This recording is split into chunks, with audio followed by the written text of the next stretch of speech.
Meet Nick and Andre, two pretty regular kids with a very unusual pastime.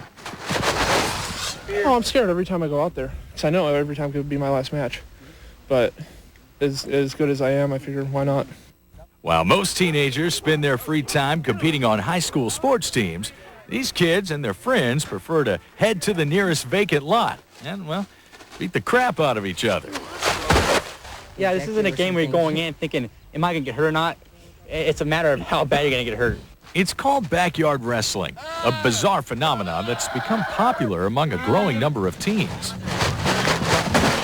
We like doing that. We like taking a risk. It's like Evel Knievel jumping over buildings and stuff like that. You know, it's a rush. The rules of backyard wrestling are simple. There are no rules. These kids pound on each other with everything from folding chairs to barbed wire. Many of these young daredevils believe competing in backyard matches will prepare them for a career as a pro wrestler. I will wrestle. It's not a question in my mind at all. I will be a wrestler. I'll be a great wrestler. I'll be a well-known wrestler. I'll be a rich wrestler. I'm a performer. I do what people want. But real wrestlers know that battling in someone's backyard isn't going to land anyone in the pros. That's not going to get you to the show. You know, work hard, get yourself in great shape, go to school and get your education first. I tell every kid that, you know, and then after you've done that, you've got something to fall back on in the real world, then go after your dream. Guys, come on, man. You know, let's use the noodle. You know, don't be jumping off fences and trying backyard wrestling matches. You know how I got one hip. You know how banged up I am from the mistakes that I made in the ring, and I know what I'm doing. Although no one in this backyard wrestling clan has been severely injured, there have been some close calls. One person was knocked out once.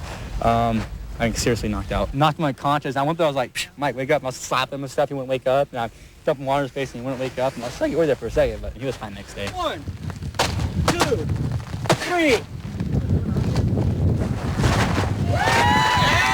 Pizza cutter. While these kids may not be the norm, at least we hope not, the incredible popularity of pro wrestling has put cable TV's hit shows under intense scrutiny.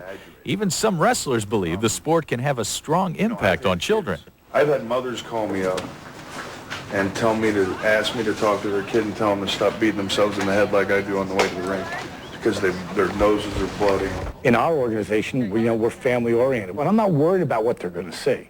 And because we are selling to kids, wrestling sells to children.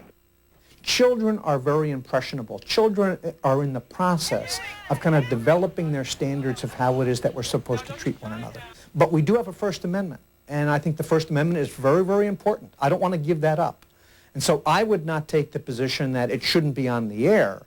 I would take the position that this kind of thing is adult entertainment, not for kids.